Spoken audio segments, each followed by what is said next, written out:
बिस्मिल्लाहिर्रहमानिर्रहीम। अस्सलाम वालेकुम स्टूडेंट्स।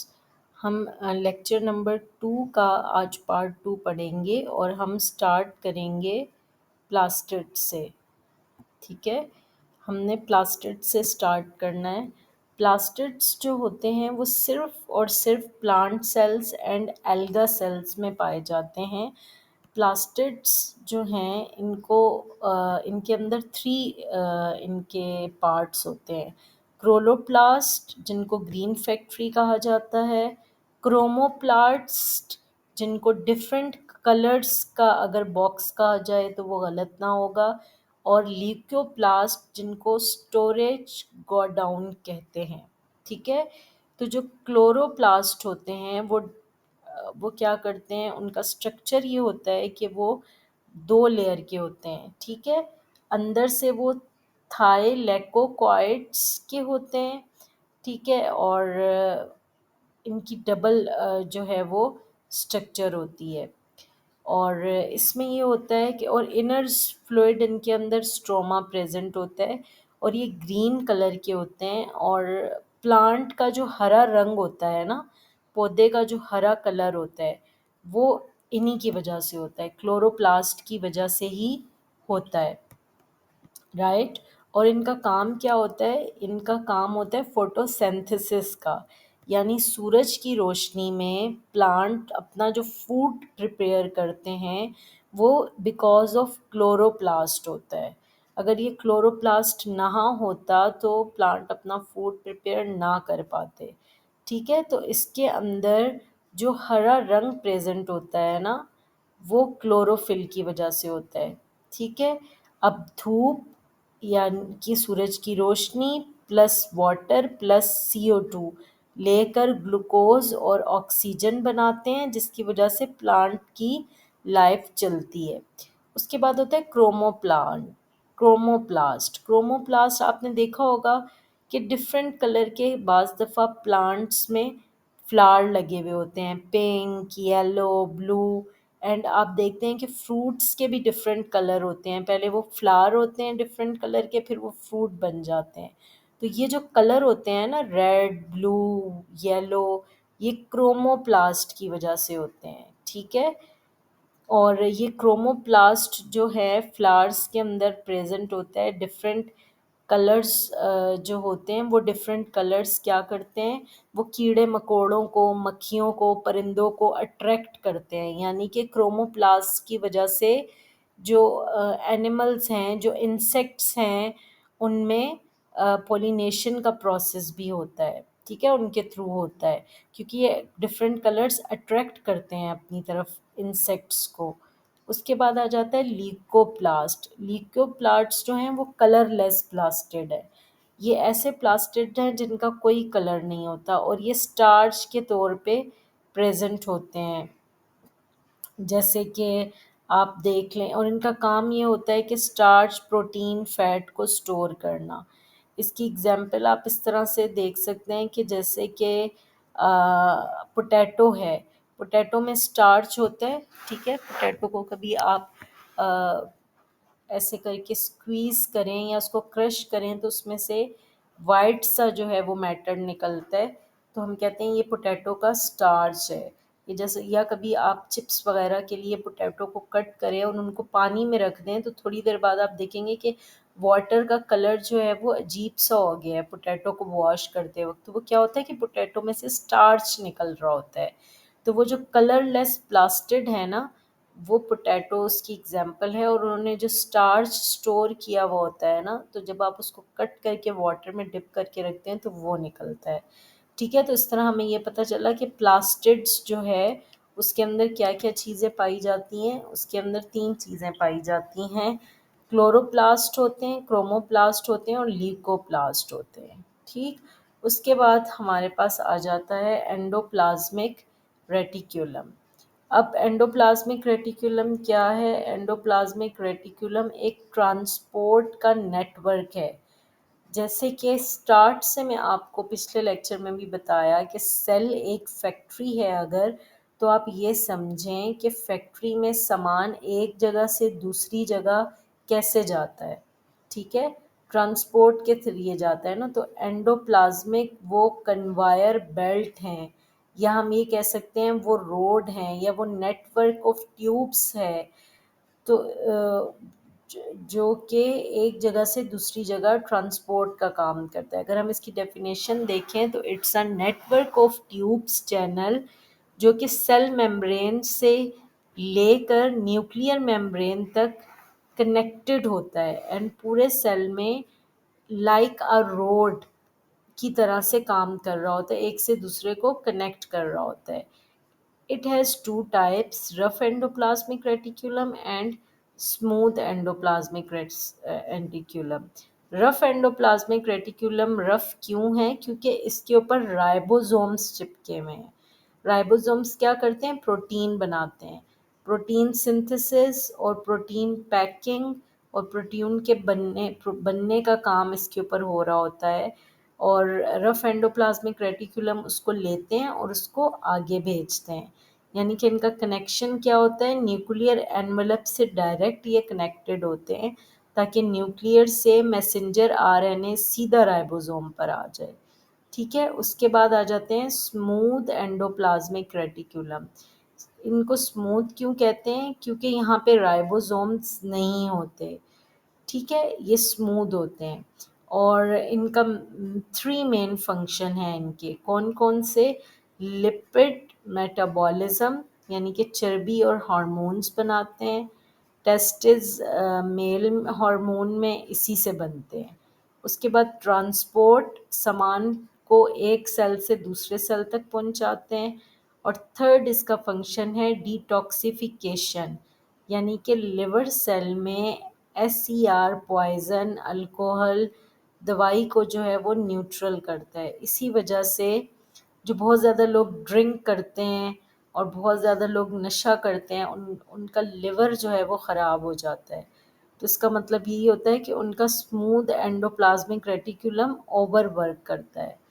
ठीक है, तो आपने मेन मेमोरी आपकी ट्रिक क्या आपको याद रखनी है कि रफ एंडोप्लाज्मिक रेटिकुलम का मतलब है कि उस पर हमेशा राइबोसोम्स होंगे, और स्मूथ एंडोप्लाज्मिक रेटिकुलम का मतलब क्या है कि उस पर वो लिपिड मेटाबॉलिज्म करता है, वो ट्रांसपोर्ट करता है, वो डिटॉक्सिफिकेशन करता है। ठीक है, इसके बाद आ जाता है हमारे पास गोल्जी अपैरेटस। गोल्जी अपैरेटस को हम ये कहेंगे कि ये सेल का पोस्ट ऑफिस है। ठीक है, अगर एंडोप्लाज्मिक रेटिकुलम फैक्ट्री की रोड है, तो गोल्जी अपैरेटस क्या है? उस रोड के एंड पे एक पोस्ट ऑफिस बना हुआ है। ठीक, अब उस पोस्ट ऑफिस का क्या काम है, यानी गोल्जी अपैरेटस का क्या फंक्शन है? सेट ऑफ फ्लैटेंड सैक, एक रोटी की जैसे, ये देखें सैक्स बने हुए हैं, जैसे कोई थैले होते हैं, जैसे कोई स्टॉक की चीज़ें होती है जिनके अंदर सैक से बने हुए हैं, जिनके अंदर आप कुछ डाल सकते हैं। जो एक ऊपर स्टैक है, इन थैलियों के को सिस्टर्ना कहते हैं। ये जो थैलियाँ बनी हुई है ना, ये सैक्स जो बने हुए हैं, ये देखा यहाँ पे लेबल भी हुआ है, तो इनको सिस्टर्ना कहते हैं। और इनका फंक्शन क्या होता है? ये प्लांट और एनिमल दोनों में होते हैं। ठीक है, और इनका काम ये होता है कि राइबोसोम्स, रफ एंडोप्लाज्मिक राइबोसोम्स की मदद से ये प्रोटीन बनाते हैं, लेकिन प्रोटीन यूजेबल इनके नहीं होते। ठीक है, इसकी डिस्कवरी कैसे हुई थी? 1898 में इटली के एक साइंटिस्ट थे कैमिलियो गोल्जी, उन्होंने इसे ढूंढा था, और ये एक इम्पॉर्टेंट डिस्कवरी थी। इस डिस्कवरी पे उन्हें नोबल इनाम भी मिला था, और इसी वजह से इसका नाम गोल्जी रख दिया गया साइंटिस्ट के नाम पे। ठीक है, और इसका पोस्ट ऑफिस वाला रोल जो मैंने आपको बताया, वो क्या मेन फंक्शन है? एक तो ये मेन फंक्शन है कि रफ एंडोप्लाज्मिक राइबोसोम्स की मदद से ये प्रोटीन बनाता है, लेकिन प्रोटीन इसका जो है वो कच्चा होता है, यूजेबल नहीं होता। तो इसके क्या 3 मेन काम हैं? मॉडिफाई करता है प्रोसेस को, प्रोटीन में शुगर जोड़कर उसे मैच्योर करता है, जैसे कच्चा आटा हम पका कर ब्रेड बनाते हैं ना, तो उसी तरह ये प्रोटीन के अंदर शुगर मिला के फिर उसको यूजेबल बनाता है, और डिसाइड ये करता है कि प्रोटीन सेल अंदर जाएगा या सेल से बाहर जाएगा। ठीक है, और पैकिंग का काम करता है, प्रोटीन को छोटे छोटे मेम्ब्रेन वाले पॉकेट्स में पैक करता है, और इनको जो है हम गोल्जी वेसिकल्स कहते हैं। ठीक है, इसकी डेस्टिनेशन कहाँ होती है? ये जो वेसिकल्स हैं ये दो जगह जाते हैं, सेल के अंदर किसी और ऑर्गेनील को, जैसे लाइजोसोम्स को एंजाइम देना, या सेल के बाहर जाकर ग्लैंड से स्लाइवा निकालना, यानी कि जो सिक्रीशन वगैरह होती है। ठीक है, तो ये इनका मेन काम होता है। उसके बाद आ जाते हैं हमारे पास lysosomes. Lysosomes, centrioles and vacuoles, ये तीन ऐसे ऑर्गन हैं जिनके काम बिल्कुल अलग हैं। नाम और काम इसके आप जोड़ के याद रखें तो आपको समझ में आएगा, यानी कि इन तीनों के डिफरेंसेस को आपने एक साथ याद रखना है, तो इस तरह आपको ज़्यादा क्लियर हो जाएगा। लाइजोसोम्स क्या है? सेल की डस्टबिन है, यानी कि जो हमारी फैक्ट्री है ना, उसको साफ रखने वाला कौन होता है? वो लाइजोसोम्स होता है। ठीक है, और इसका स्ट्रक्चर किस तरह से होता है? सिंगल मेम्ब्रेन है, एंड स्ट्रॉन्ग डाइजेस्टिव एंजाइम्स इसके अंदर भरे होते हैं, और ये एंजाइम्स इतने तेज़ाबी होते हैं कि ये सेल को खा जाएं। इसका काम यही होता है कि पुराना ख़राब बेकार सामान जिसको डाइजेस्ट करना होता है, कोई बैक्टीरिया अगर सेल में आ जाए या कुछ भी हो, तो लाइजोसोम्स उस पर टूट पड़ते हैं और उसको हज़म करने की कोशिश करते हैं। ये किस तरह से काम करता है? लाइजोसोम्स प्लस फूड वैक्यूल्स मिलकर फ्यूजन होता है उनका, और थैली फटकर अंदर से एंजाइम्स जो हैं वो गिर जाते हैं, और जो खाना होता है, जो सामान होता है, वो टुकड़े टुकड़े हो जाता है। ठीक है, तो लाइजोसोम्स जो है ये क्रिस्टियन डी ड्यूव ने डिस्कवर किया था, और उनको जो है वो नोबल इनाम भी इससे मिला था। उसके बाद सेंट्रियोल्स जो हैं वो डिवीज़न वाली मशीन है, यानी कि जब आपने क्रोमोसोम्स को डिवाइड करना होता है ना, तो ये उनको डिवाइड करती है सेंट्रियोल्स। और ये कहाँ होते हैं? ये सिर्फ एनिमल सेल के अंदर होते हैं या कुछ यूनिसेलुलर के अंदर होते हैं। प्लांट्स में ये बिल्कुल भी नहीं होते। ठीक है, तो ये आपने मेन डिफरेंस याद रखना है कि जो सेंट्रियोल्स हैं ये प्लांट्स में बिल्कुल भी नहीं होते।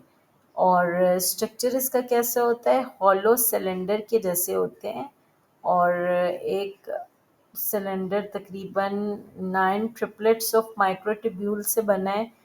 तो ये जैसे आप देख सकते हैं कि डायग्राम में भी ये व्हील जैसी शेप दिखा रहा है। तो दो सेंट्रियोल्स मिलके सेंट्रोसोम बनाते हैं। ठीक है, क्या बनाते हैं? सेंट्रोसोम। और इनका फंक्शन क्या होता है? सेल डिवीजन के वक्त ये स्पिंडल फाइबर्स बना रहे होते हैं, और ये जो फाइबर्स होते हैं ये रस्सी की तरह के क्रोमोसोम्स होते हैं जिनको खींच कर सेल दो पार्ट्स में तकसीम हो जाता है, और बिना सेंट्रियोल्स के सेल डिवाइड नहीं हो सकते। यानी हम कह सकते हैं कि सेंट्रियोल्स का जो है वो इम्पॉर्टेंट पार्ट है एनिमल सेल के अंदर, जिसमें क्रोमोसोम्स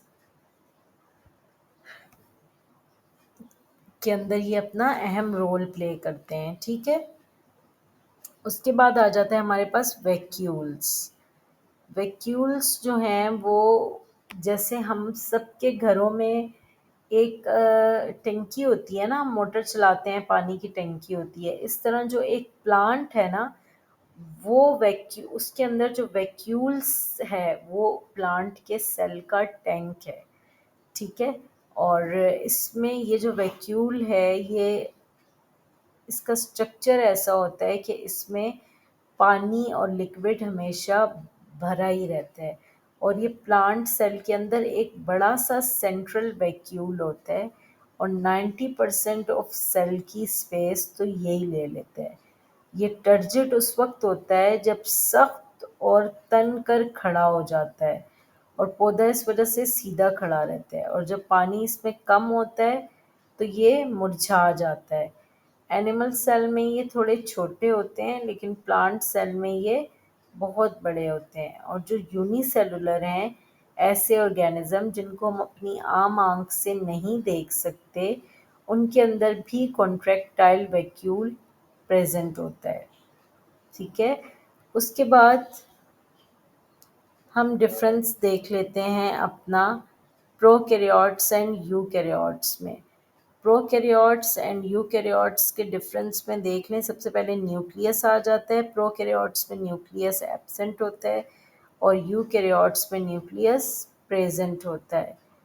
उसके बाद आ जाता है हमारे पास membrane bound organelles. Membrane bound organelles जो हैं वो एब्सेंट होते हैं प्रोकैरियोट्स, प्रेजेंट होते हैं यूकैरियोट के अंदर।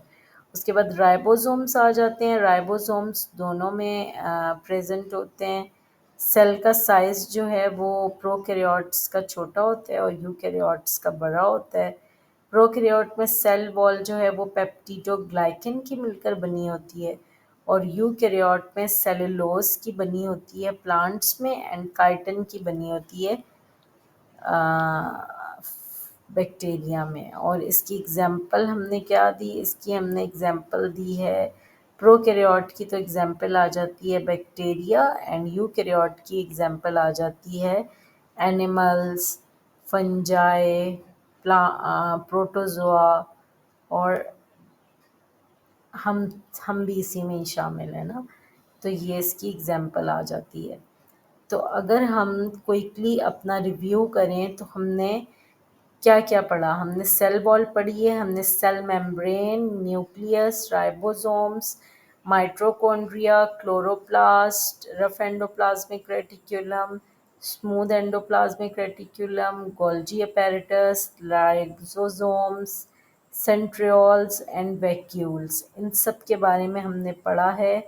इनकी देखा है कि इनमें मेम्ब्रेन प्रेजेंट है या नहीं है। इनकी हमने प्लेस ऑफ देखी है कि प्लांट्स में और एनिमल्स में ये कहाँ पाए जाते हैं, और हमने इनके की फंक्शन जो हैं वो डिस्कस किए हैं। ठीक है। तो जो चैप्टर नंबर 4 का जो लेक्चर नंबर 2 है उसका पार्ट 2 यहाँ पे मुकम्मल होता है। ये इसके प्रैक्टिस क्वेश्चंस हैं जो एग्जामिनेशन पॉइंट ऑफ व्यू से भी आपके लिए इम्पोर्टेंट होंगे। तो इंशाल्लाह अब हम मिलेंगे अपने चैप्टर नंबर 4 के लेक्चर 3 में। तब तक के लिए अल्लाह हाफ़िज़ स्टूडेंट्स।